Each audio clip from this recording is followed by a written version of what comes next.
अस्सलाम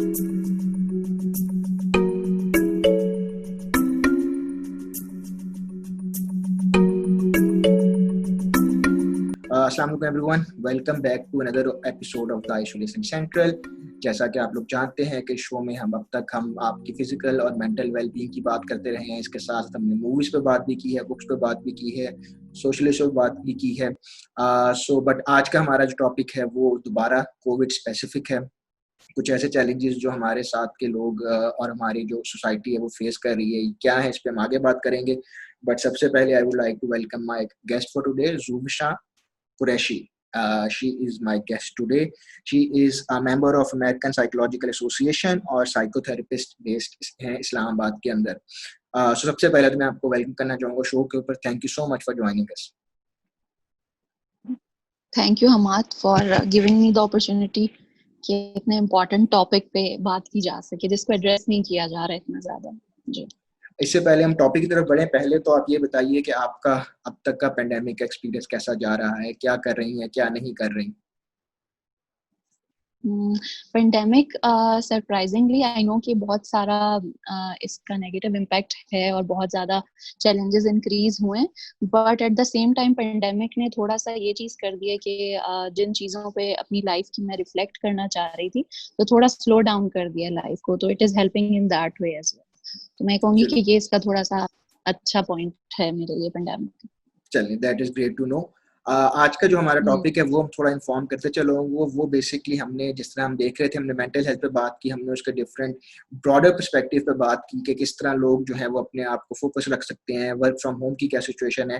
तो आज हम जिस टॉपिक पे बात कर रहे हैं वो भी एक बड़ा स्पेसिफिक टॉपिक है, but it's very important one, क्योंकि जो खवातीन हैं जो इस टाइम प्रेग्नेंट हैं, वो एक टफ टाइम से गुजर रही हैं, क्योंकि उनको हॉस्पिटल भी जाना है। They need to take care of themselves, they need to they want to remain there for their loved ones, for themselves, और स्पेशली जो आने वाला बेबी है उसके लिए। So a lot of challenges are there. So इसी सिलसिले में आज हमने इनको रिक्वेस्ट भी की है वो हमारे पास आए। तो I think the my first question will be कि इस टाइम सबसे बड़ा चैलेंज क्या है जो आप प्रेग्नेंट खवातीन के लिए देख रही हैं? सबसे बड़ा चैलेंज जो है उसको थोड़ा मैं अगर वो ब्रॉड हो जाएगा फिर उसके अंदर I can say specific thing, ये है कि जब when you are having a child, जो दोनों पेरेंट्स होते हैं और खास तौर पे जो मदर होती है, उसमें ये है कि you want to control every aspect of that birth process. ये ह्यूमन नेचर है, और खास तौर पे जो आपके प्रोटेक्टिव इंस्टिंक्ट्स होते हैं दोनों पेरेंट्स के, और खास तौर पे जो मदर का है वो बहुत ज्यादा हाइटेड होता है एक नॉर्मल सिनेरियो के अंदर भी। तो वो जो चीज है, अब जो ये आउटब्रेक हुआ है, पेंडेमिक है, इसके अंदर काफी ज्यादा चीजें जो हैं वो आप कंट्रोल नहीं कर सकते। तो वो थोड़ा सा जो है वो चैलेंजिंग सिचुएशन लगती है, और खास तौर पे अगर आप ऑलरेडी एंजाइटी प्रोन है या आपकी जो एनवायरनमेंट है, लिविंग कंडीशन है, उसमें सोशियो इकोनॉमिक या फैमिली डायनामिक के हवाले से कोई डिफिकल्टीज हैं तो they add up to it. तो ये मुझे लगता है कि इसी के अराउंड जो है ना, ये एक बिगेस्ट चैलेंज है जो कि फेस करना पड़ रहा है। इसको अब अगर हम इसको मजीद उसके अगर थोड़ा स्पेसिफिक में जाएं तो दो बातें अभी जिस तरह मेरे ज़हन में आ रही थी। एक, जिससे हम देखते हैं कि फियर ऑफ अनसर्टेनिटी होता है, राइट, कि कोई भी चीज़ हमें नज़र आ रही है जिससे हमें डर लग रहा है। अब इस पेंडेमिक में हमें डर लग रहा है, लेकिन आई थिंक इसके साथ जो एक और चीज़ जो सब को अफेक्ट कर रही है वो है द लेवल ऑफ अनसर्टेनिटी, कि हमें ये भी नहीं पता कि ख़त्म कब होगा। लेट्स से अगर हमें पता हो 1 महीने बाद ये ख़त्म हो जाएगा, और 1 महीना हम प्लान कर लें कि अच्छा 1 महीना हम ये कर लेंगे, ये ऐसे, जो कि हमने इनिशियली किया। मैंने ये शो स्टार्ट किया, लोगों ने कुकिंग स्टार्ट की, बट टू बी ऑनेस्ट अब हम सब एक डिफरेंट एग्जॉस्टेड फेज में आ चुके हैं। तो इस पे अगर आप कमेंट करो, स्पेशली जो प्रेग्नेंट खवातीन है उनके हवाले से, कि वो अब इस चीज को कैसे हैंडल कर सकती हैं। अच्छा, इसमें ना एक और चीज मैं ऐड करना चाहूंगी कि जैसे एक तो ये है ना कि एक तो आपने हैंडल इस बात को करना है कि ओके, जो बर्थिंग प्रोसेस है, हॉस्पिटल्स एंड एवरीथिंग, और वो कैसे मैनेज होगा, क्या होगा, चलें वो हैंडल कर लिया। बट उसके बाद जो बच्चा है उसकी जो परवरिश है और सारी चीजें हैं, अब वो भी अनसर्टेन है। क्योंकि उसमें भी बहुत सारे प्रोसेसेस होते हैं, इम्यूनाइजेशन होता है बच्चे की और 10 और चीजें होती हैं, एंड देन पता नहीं है कि कितना लंबा अरसे तक चलेगा ना, तो एक वो एस्पेक्ट भी है। तो उसमें ठीक है, कोपिंग के बहुत सारे तरीके हो सकते हैं। एक जो तरीका मुझे लगता है कि वो यूजफुल हो सकता है वो ये है कि आप थोड़ा ना अपने आप को इन्फॉर्म्ड रख सकते हैं, या मदर्स खास तौर पे थोड़ा अपने आप को इन्फॉर्म्ड रख सकते हैं इस तरह से कि आप फैक्ट्स जरा जान लें, ताकि आपके जो फियर्स हैं या जो उस तरह की एक अनसर्टेनिटी है वो थोड़ी सी उससे कम होगी। लाइक जैसे हम आज एक फैक्ट जो मैं रिसर्चेस वगैरह देख रही थी WHO की या बाकी जो है जो उस तरह के मुस्तनद इदारे हैं, तो उसमें एक रिसर्च जो है वो ये कहती है कि जो एमनियोटिक फ्लूइड होता है या जो प्लेसेंटा होता है और जो ब्रेस्ट मिल्क होता है, उसके अंदर जो है वो the virus can not exist. एक ये रिसर्च जो है वो मुझे मिली। तो काफी ज्यादा खवातीन प्रेग्नेंट जो हैं वो इस तरह की चीजों को लेकर परेशान होती हैं, या जिनसे मैं इन कांटेक्ट आई हूँ, तो इस तरह के कंसर्न्स बहुत ज्यादा थे कि फीड कराना है नहीं कराना है, या बर्थ जो है वो अगर इस तरह से होगी तो क्या बच्चा कॉन्ट्रैक्ट तो नहीं कर लेगा एंड एवरीथिंग ना। तो एक ये, और एक मुझे एक और यूजफुल बहुत यूजफुल इंफॉर्मेशन मिली, रिसर्च हुई है कि इवन जो कोरोना पॉजिटिव मदर्स हैं उससे बच्चे पे कोई असर नहीं पड़ता, या बच्चा उस तरह से कॉन्ट्रैक्ट नहीं करता।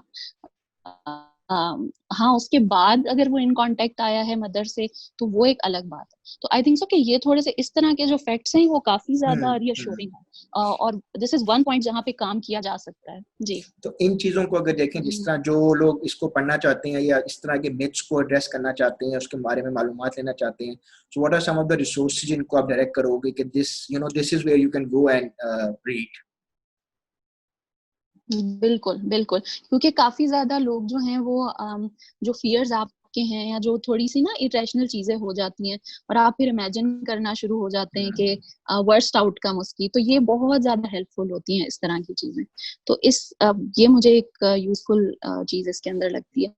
फिर एक और जो इम्पोर्टेंट फैक्टर है वो ये है कि कोपिंग एक इस हिसाब से भी हो सकती है कि अगर स्पाउस आपके या आप खुद जो हैं वो काफी परेशान हैं कि मैंने चेकअप ही नहीं कराना, क्योंकि चेकअप कराने में या डॉक्टर के जाने में वो इतना फैसिलिटेट भी कोई नहीं कर रहा यहाँ पर के, या हेल्थ केयर सिस्टम उतना ज्यादा स्ट्रांग नहीं है कि आप जो है वो ऑनलाइन कंसल्टेशन हर जगह नहीं हो सकती हैं। तो उसमें यह है कि काफी ज्यादा खवातीन उसको पुट ऑफ कर रही हैं, जो प्रेग्नेंट खवातीन है, फियर की वजह से।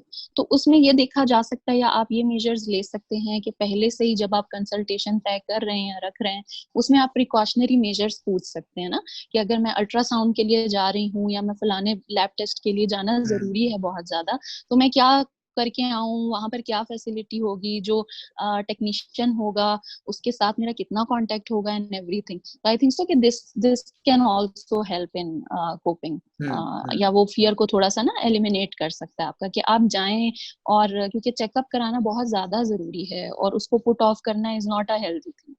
तो एक तो ये उस हवाले से भी। जी, अच्छा, इसमें एक और भी थोड़ा सा आई थिंक सब्जेक्टिव क्वेश्चन हो जाएगा, बट जनरली जब आप इस तरह, और आई am not just talking about women, generally मैं बात कर रहा हूँ, जब एक इमोशनल आप फेज में, जिस तरह हम आजकल गुजर रहे हैं, जिसमें खौफ है, एक अनसर्टेनिटी है, तो उस दौरान जो रैशनल बातें हैं, जिस तरह अभी आप बता रहे थे, और लॉजिक को हम एक्सेप्ट थोड़ा कम करते हैं, खौफ को और डर को हम एक्सेप्ट ज्यादा करते हैं। एक मैं एग्जांपल देता हूँ तो अपने आसपास भी, कि हम लोगों को अगर एक खुदा ना खास्ता बैड केस नजर आएगा तो उसको हम 10 लोगों को बताएंगे, पर एट द सेम टाइम अगर आपको 9 पॉजिटिव केस भी नजर आ रहे हैं जो उसमें कुछ नहीं हुआ, तो हम वो एक्सेप्ट नहीं करते। We always tend to go more towards positive negativity. So इस तरह के सिनेरियो में what should be the starting point जहां पे हम जरा रैशनैलिटी को एम्ब्रेस कर सकें? आई थिंक सो कि the starting point can be कि आप अपने फियर्स या इस तरह की जो भी चीजें हैं वो थोड़ा जिस जिस जगह पे आप रह रहे हैं या जो आपकी फैमिली है, इमीडिएट फैमिली है, या जहाँ पे आप जिन लोगों के साथ रह रहे हैं, वहाँ पे वो फियर्स वॉइस होनी चाहिए, या you should together come up with a plan कि हम जो है वो मिलके बैठ के इसको डिस्कस करते हैं कि किस तरह से करना है, आगे किस तरह से मैनेज करना है, और जो बेबी इवन हो भी जाएगा तो उसके बाद क्या सिचुएशन रखनी है, कितना कांटेक्ट रखना है।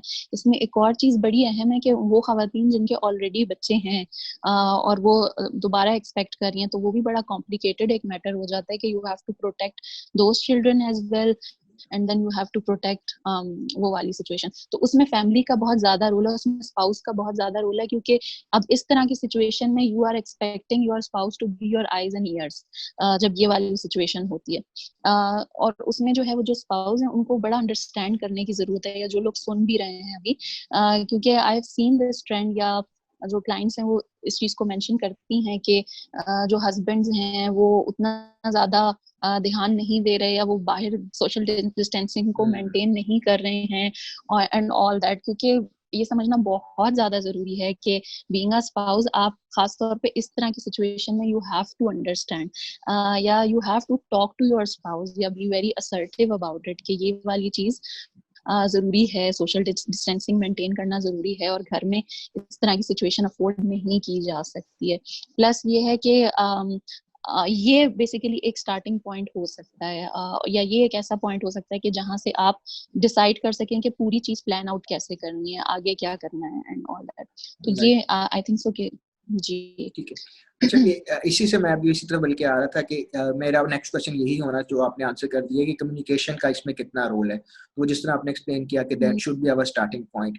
अब अनफॉर्चुनेटली आपको तो मेरे से ज़्यादा इल्म होगा, बट जिस सोसाइटी में हम वहाँ रह रहे हैं वहाँ पे अक्सर घरों के अंदर communication becomes a big problem even between जो हस्बैंड एंड वाइफ। कई जगह उनको वो स्पेस नहीं दी जाती, कई जगह उनकी सुनी नहीं जाती, बीइंग वेरी ब्लंट। तो ऐसे जो एनवायरनमेंट है वहाँ पे फिर ऑब्वियसली उनके लिए ज़्यादा प्रॉब्लम होता है, क्योंकि वो उनके पास एक सोल्यूशन है, जिस तरह आप बता रही थी, वो यही कहना चाहती हैं, वो यही बात करना चाहती हैं, या चाहते हैं जिसको आप सिचुएशन में लें, बट वो कम्युनिकेट नहीं कर पाते। अब उसमें फिर आई एम श्योर एक एंजाइटी और स्ट्रेस लेवल और इंक्रीज हो जाता है। उस तरह के केसेस को जनरली आप कैसे हैंडल करते हो, या फिर आप क्या एडवाइस करते हो?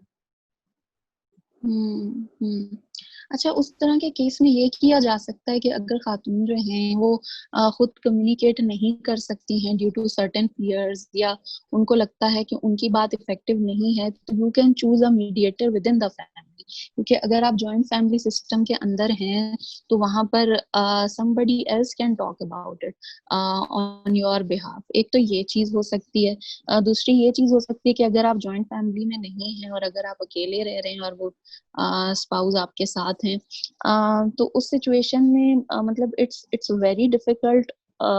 लेकिन आपको थोड़ा सा खुद इसमें ना थोड़ा स्टैंड सा लेना पड़ेगा, या रियलाइज करना पड़ेगा कि बिकॉज मामला काफी ज्यादा आपकी हेल्थ का है, बच्चे की हेल्थ का है।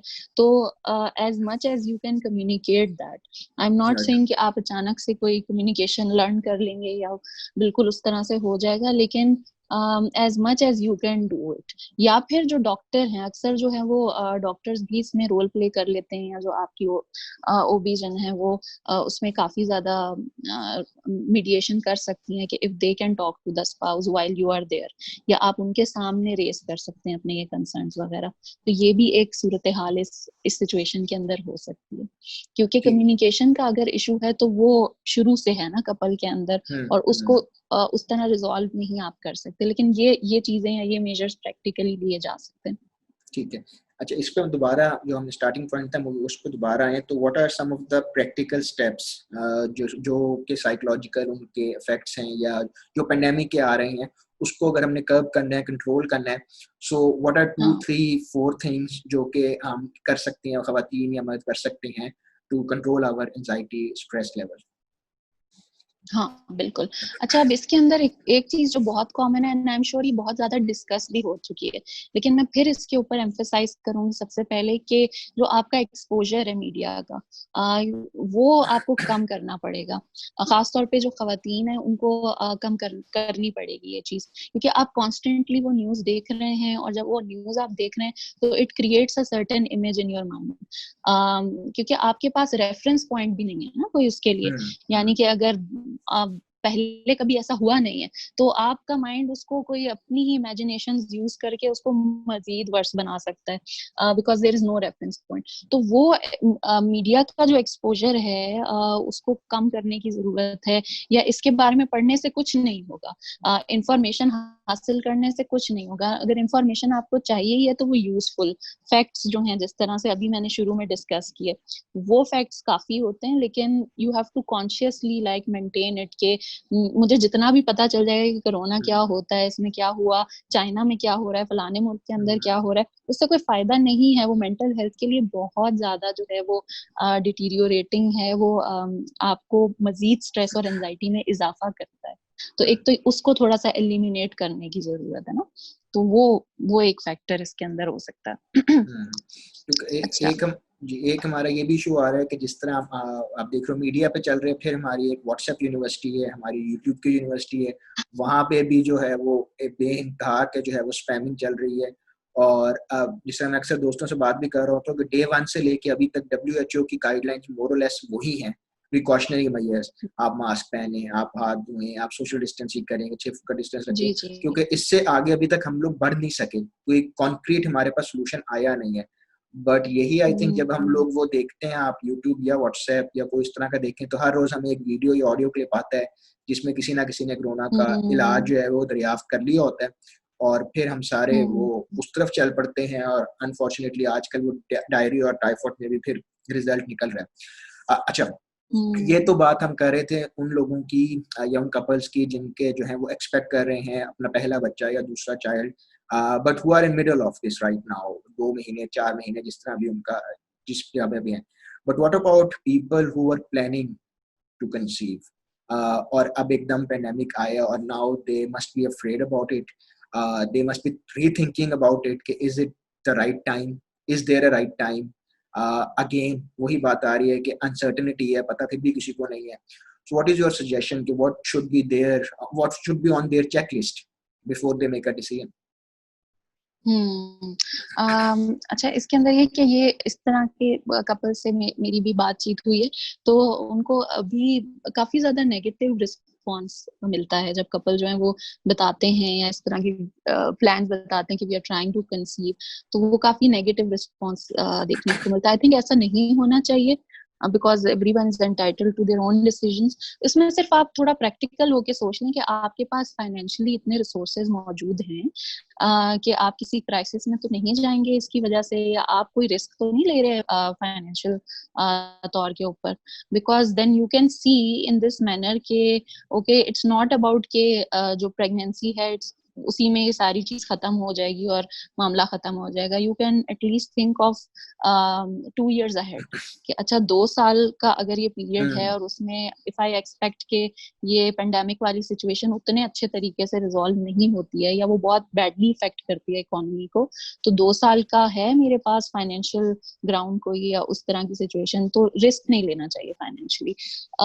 एक तो ये चीज नोटिस करने की जरूरत है। फिर दूसरी चीज ये है कि आप थोड़ा सा हेल्थ फैक्टर को भी देख सकते हैं उसके अंदर, कि अगर दोनों स्पाउसेस में से कोई एक किसी हेल्थ कंडीशन को सफर कर रहा है और उसका कुछ भी नहीं पता है, तो वो चीज देखी जा सकती है। और तीसरी चीज ये कि आप अपनी सेविंग्स को भी देख सकते हैं कि if in future any kind of health emergency, या अगर आपकी जो रेजिडेंशियल कंडीशन है, रेंटिंग होता है, दूसरे मामला होते हैं, उनको देखा जा सकता है, उस हवाले से प्लान किया जा सकता है। तो इस तरह की जो कंसिडरेशंस हैं वो जरूर जहन में रखनी चाहिए, और उसके बाद जो है वो बेबी प्लान करना चाहिए। प्लस आप थोड़ा अपने आप को भी एनालाइज कर लेंगे कि कहीं आपकी पर्सनैलिटी इतनी ज्यादा एंजाइटी वाली तो नहीं है, या वो स्ट्रेस प्रोन तो नहीं है कि आप कंसीव तो कर लेंगे लेकिन उसके बाद जो है वो हॉस्पिटल जाना और वो चेकअप्स कराना, या वो जो एक इंटायर जो प्रोसीजर है उसके बारे में इतना एंशियस हो जाना, या ये सोचना कि कॉन्ट्रैक्ट हो जाएगा कोरोना, तो वो अपनी पर्सनैलिटी को भी एनालाइज करने की जरूरत है कि अगर वो इस टाइप की है या आपके स्पाउस की, आपकी वाइफ की इस टाइप की पर्सनैलिटी है, तो उस पर पहले वर्क कर लें and then you think about conceiving. जी। अच्छा, मुझे थोड़ा ये बताइए कि अब आप, क्योंकि आप इन टच हैं और आपके क्लाइंट्स वगैरह भी आ रही हैं, तो जर्नली अगर हम इस टॉपिक से थोड़ा हटके देखें तो जर्नली आपके सामने क्या-क्या मेंटल हेल्थ चैलेंजेस आपको नज़र आ रहे हैं जो लोग फेस कर रहे हैं due to covid? Due to कोविड-19 एक तो जो एंजाइटी है, एंजाइटी बहुत ज्यादा वर्स हो गई है, खास तौर पे जो एक चीज होती है जिसको हम सोमैटिक एंजाइटी कहते हैं या इलनेस एंजाइटी, उसका आसान नाम है ना। राइट। पहले उसको हाइपोकॉन्ड्रिया कहा जाता था। तो इलनेस एंजाइटी तो मजीद वर्स हो गई है, और उसमें जो है वो ये गुमान या ये वहम होना कि मुझे होगा ही होगा या मुझे हो गया है, तो वो बहुत ज्यादा वर्स कर रहा है कंडीशन को। फिर एक और मैं एस्पेक्ट आपसे शेयर करना चाहूंगी कि खास तौर पे जो सुसाइडल थॉट्स हैं, अभी जैसे करंटली एक और सिचुएशन हुई भी है बॉलीवुड के अंदर, तो जो सुसाइडल थॉट्स हैं वो काफी ज्यादा इंक्रीज हो रहे हैं, क्योंकि अभी हम एक चीज है जिसको हम कहते हैं क्राइसिस फटीग, कि हम सारे लोग एक क्राइसिस से गुजरे हैं, वो उतना ज्यादा फील नहीं हो रहा, वो जब हम कुछ सालों के बाद भी विल रिफ्लेक्ट बैक वो फील होगा, वो हम थक चुके हैं उस चीज से, और चीजें बहुत ज्यादा फील हो रही हैं। सोशल मीडिया पे भी अगर आप ट्रेंड देखें तो वो जो टॉक्सिसिटी थी, वो नेगेटिविटी थी, उसमें मुझे तो इजाफा ही नजर आ रहा है ट्विटर पे और बाकी चीजों के ऊपर। तो जो एक थोड़ा सा एक ट्रेंड था कि आप जो हैं वो शुरू में नजर आ रहा था कि जब कोविड स्टार्ट हुआ या लॉकडाउन स्टार्ट हुआ तो काफी लोग काफी हेल्दी एक्टिविटीज में थे, people were trying to get in touch with their self, cooking हो रही थी, बाकी चीजें हो रही थी, तो अब लोग उससे बहुत तंग आ चुके हैं, मतलब अब वो कोई भी नहीं कर रहा, या अब उसमें बहुत ज्यादा कमी आ गई है। तो ये है, और एक और चीज ये कि जहाँ पर वायलेंस इन्वॉल्व है, जो खवातीन या इवन मर्द हजरात भी जो है वो अपनी मैरिज के अंदर जो है वो इमोशनल या फिजिकल वायलेंस का शिकार है, तो उसमें भी there is no escape now, क्योंकि आप कहाँ जा सकते हैं या क्या सिचुएशन हो सकती है।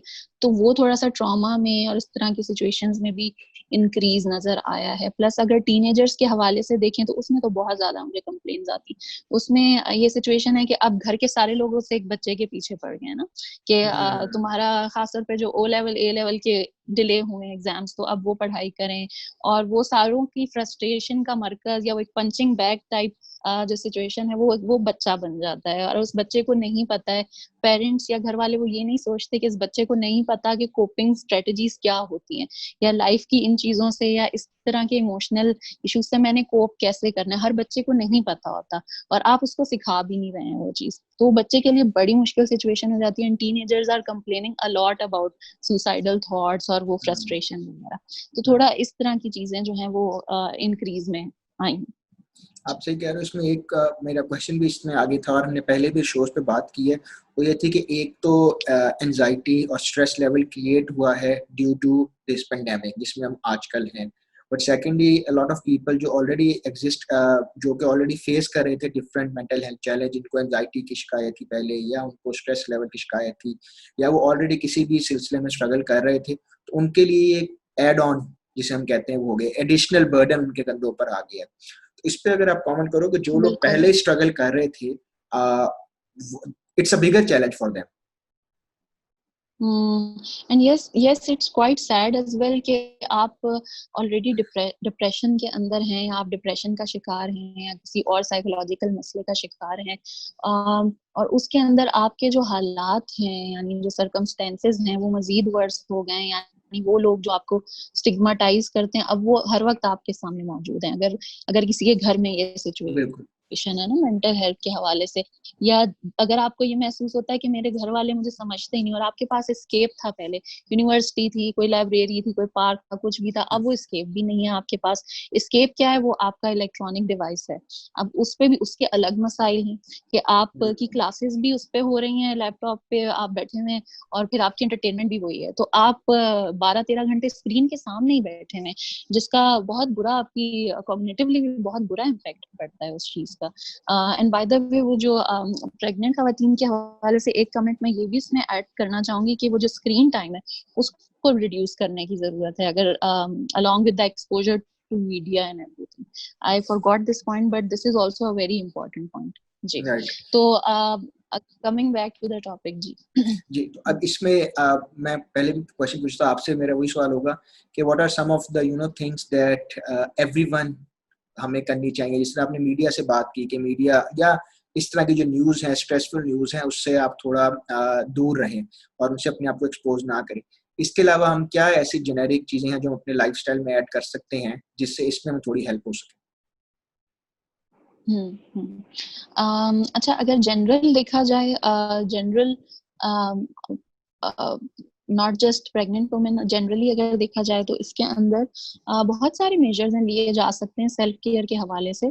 पहली चीज तो ये कि अगर आप थोड़ा सा देख लें कि चार्ट आउट कर लें कि मुझे करंटली क्या चैलेंजेस हैं और उनको सिंपली आप एक्सेप्ट कर लें कि जैसे बहुत सारे लोगों के लिए जो फाइनेंसेस हैं वो एक बड़ा चैलेंज है, ये एक रियलिटी है। मतलब मोर देन ये कि बोर्डम है घर के अंदर, क्या करें क्या चीज करें, कुछ करने को नहीं है, वो एक अलग चैलेंज है। But the more serious challenge here is कि जो फाइनेंसेस हैं उनको कैसे मैनेज किया जा सके या क्या चीजें की जा सके। इसमें मैं ये कहना चाहूंगी कि प्लीज रीच आउट अगर कोई फाइनेंशियल इश्यूज हैं या उस हवाले से you want to do some kind of work या यू थिंक कि somebody can give you some kind of work, या आपके काम से हट के या आपने जो स्टैंडर्ड्स अपने लिए बनाए हैं उससे थोड़ा लोअर होके भी कोई चीज आपको मिल रही है, कोई अपॉर्चुनिटी मिल रही है, तो प्लीज गो फॉर दैट। मतलब कंसिडर द सिचुएशन। एक तो ये चीज होगी कि थोड़ा फाइनेंशियल एस्पेक्ट्स को देख लें कि वो कैसे करना है।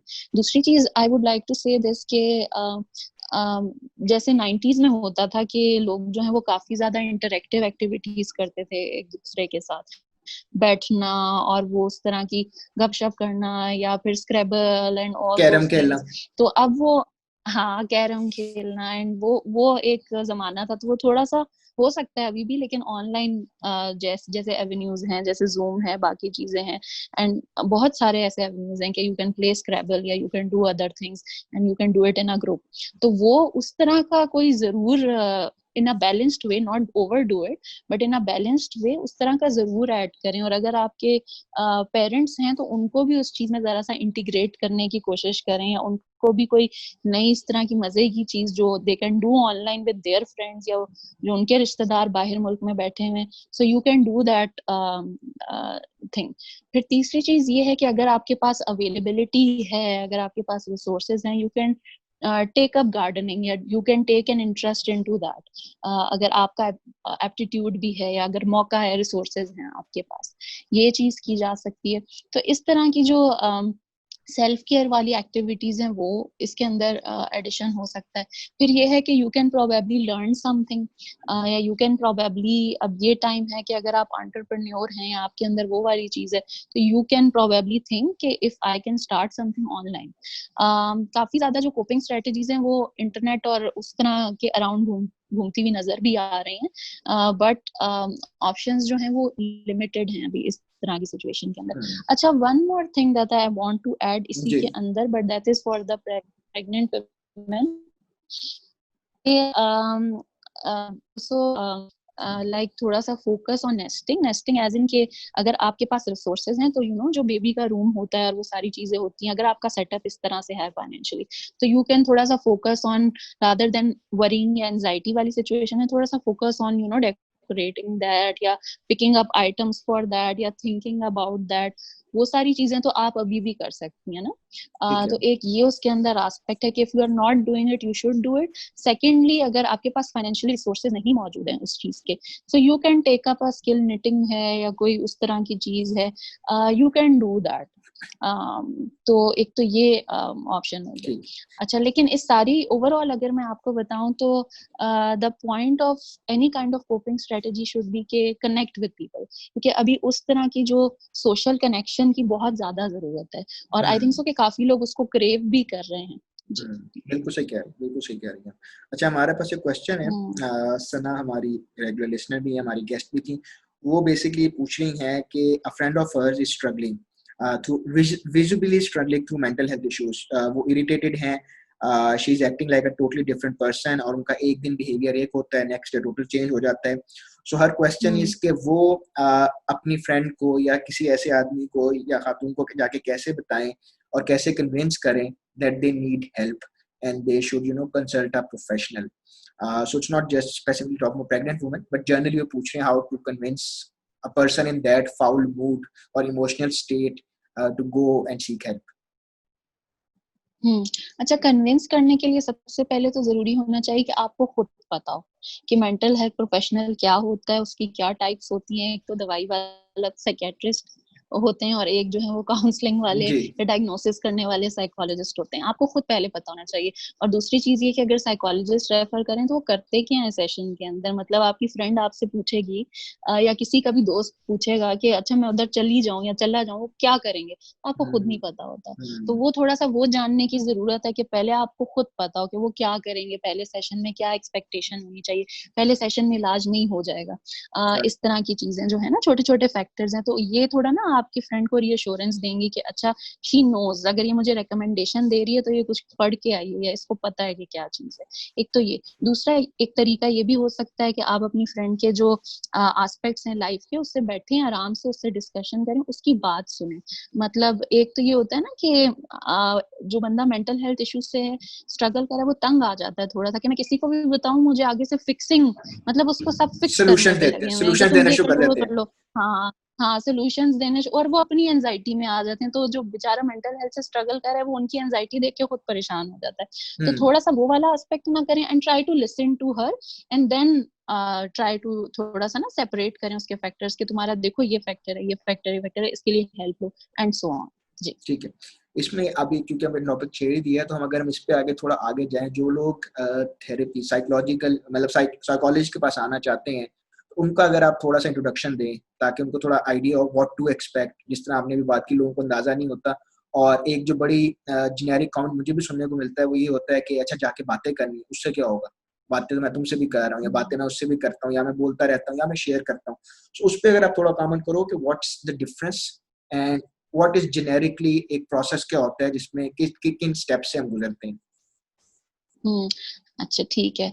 ये है। और इससे पहले जो चीज सब लोगों को रोक रही होती है वो ये है कि ये तो बहुत महंगे हैं या ये फी डिजर्व भी करते हैं या नहीं करते। तो अगर आपके माइंड में कोई ऐसा थॉट है तो प्लीज मतलब नो दैट के therapist are open to it. आप उनको बता सकते हैं कि भाई आपके चार्जेस ऐसे हैं या आई वांट सम डिस्काउंट या डिस्काउंट अवेलेबल है या नहीं। बहुत सारे लोग इसी शर्मी में अपना वो लिमिट कर देते हैं, जबकि आपको पता होना चाहिए कि हमारे पास स्लॉट्स होते हैं, हमने रखे हुए होते हैं अगर रेट्स आपके लिए नहीं भी हैं। तो एक तो ये चीज, अच्छा ये प्रोसेस हो गया तो उसके बाद आप क्या एक्सपेक्ट कर सकते हैं। देखिए सबसे पहली चीज ये है कि जब आप जाते हैं किसी साइकोलॉजिस्ट के पास तो और वो आप अपनी प्रेजेंटिंग कंप्लेंट्स बताते हैं, यानी आजकल मुझे क्या चीज तंग कर रही है या मेरी इस चीज की क्या हिस्ट्री रही है। तो अगर तो उसमें कोई डायग्नोज करने वाली चीज है, यानी कि अगर आपको कोई डिसऑर्डर है या आपको उसका कोई लेबल चाहिए, वैसे तो लेबल नहीं करते हम, लेकिन अगर आपको चाहिए कि भाई इसको लेबल किया जाए, मुझे मसला क्या है, डिप्रेशन, एंजाइटी, तो उसमें आपको डायग्नोसिस मिलता है पहले सेशन के अंदर इफ यू वांट इट। तो एक तो वो चीज हो जाती है। दूसरी चीज ये कि पहले सेशन में वो आपसे पूछते हैं कि आपका मसला सुनने के बाद कि इन तमाम मसाइल में से सबसे पहले या प्रायोरिटी पे कौन सा मसला है जिसको आप सॉल्व करना चाहते हैं। वो चार्ट होता है, मतलब वो गोल सेटिंग पहले ही सेशन के अंदर हो जाती है और फिर वो आपको बताते हैं उसके अंदर कि हम इसमें या तो ये डिस्कशन बेस्ड होगा या ये टेक्निक बेस्ड होगा। क्योंकि कुछ थेरेपिस्ट टेक्निक्स लगाते हैं जैसे सीबीटी वगैरह है और इस तरह की चीजें, और कुछ जो है वो डिस्कशन या इन डेप्थ आपको खुद ही एक्सप्लोर कराते हैं उस मसले को। अच्छा, फिर आपने ये चीज भी कही कि बातें तो हम किसी से भी करते हैं, तो उसमें और प्रोफेशनल के पास जाने में क्या फर्क है ना। तो उसमें ये है कि जब आप किसी अनबायस्ड पर्सन के पास जाते हैं और जो एक थेरेपिस्ट और क्लाइंट का एक पावर डायनामिक होता है, वो नजर आने वाली चीज नहीं होती लेकिन वो बड़ा स्ट्रॉन्ग डायनामिक होता है, पावर डायनामिक ना, तो वो एट प्ले होता है सिचुएशन के अंदर। ये भी थोड़ी सी काफी सब्जेक्टिव बात हो रही है, लेकिन मैं कर देती हूँ इसका कि ये वो जो पावर डायनामिक है ना, it sort of encourages you to go in depth of your issues। या वो जो मोटिवेशन वाला फैक्टर है कि जो आपके फ्रेंड्स हैं या जानने वाले, उनसे बात करके आपको मोटिवेशन नहीं मिलती कि मैंने अपने मसले को हाँ वही करना है वाकई में सॉल्व, या वाकई में अगर मैं अब्यूजिव इंसान हूँ तो मैंने खत्म करनी है इस चीज को, मैंने अपने गुस्से को काबू में करना है।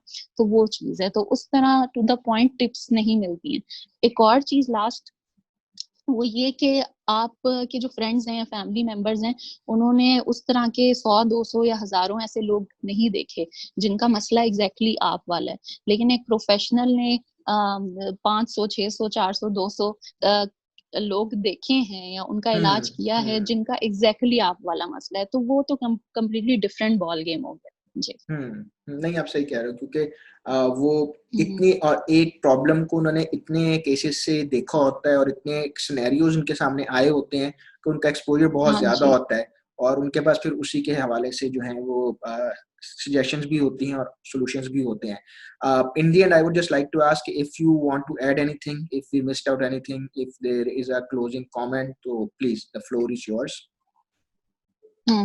अच्छा, इसमें ये है कि जो खास तौर पे एक्सपेक्टिंग मदर्स हैं, उनके लिए एक और चीज है ये, अब ये जिसको सूट करे ये उसके लिए, क्योंकि ये टेक्निक हर किसी पे काम नहीं करती है, बट यू कैन, और बहुत सी खवातीन इसको करती भी हैं, you can envision the birth basically, या you can envision the whole process कि वो ऐसा होगा, मतलब उस प्रोसेस में ये चीज होगी, या वो इस तरह से कंडक्ट हो जाएगा, या it will be very easy. तो जो उसके हैप्पी एस्पेक्ट्स हैं या उसका जो पॉजिटिव आपके माइंड में जो इमेज बनता है, उसको इन्विजन करें, मतलब make it a practice daily, जो है वो 5-10 मिनट डे ड्रीमिंग की तरह ही होता है कि आप उसको इमेजिन करते हैं कि मैं जा रही हूँ और वो बहुत अच्छे तरीके से, बहुत स्मूथली सारा प्रोसेस हो गया है, और उसके बाद एज अ कपल हम बड़े अच्छे तरीके से उससे डील कर रहे हैं वगैरह वगैरह. तो ये थोड़ा सा अनकॉन्शियस लेवल पे जो है ये चीज बहुत अच्छी वर्क करती है.